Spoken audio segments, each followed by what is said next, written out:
আপনি কি খেয়াল করেছেন আপনার ছোট্ট সন্তান অকারণে কাঁদছে কিনা?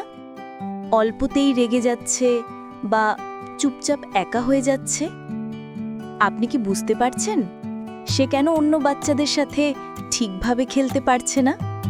কেন তার কথা শেখা বা মনোযোগ ধরে রাখতে এত দেরি হচ্ছে?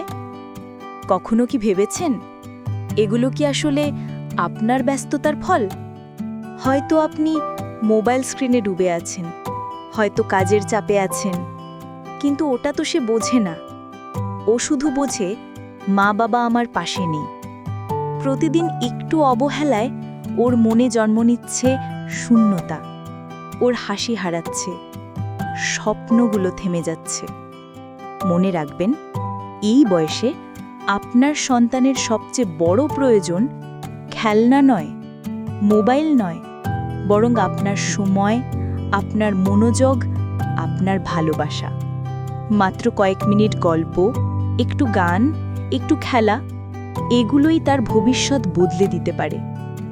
তাই আজই সিদ্ধান্ত নিন, মোবাইলটা পাশে রেখে সন্তানের হাতটা ধরুন, কারণ আপনার ভালোবাসাই তার জীবনের সবচেয়ে বড় শক্তি।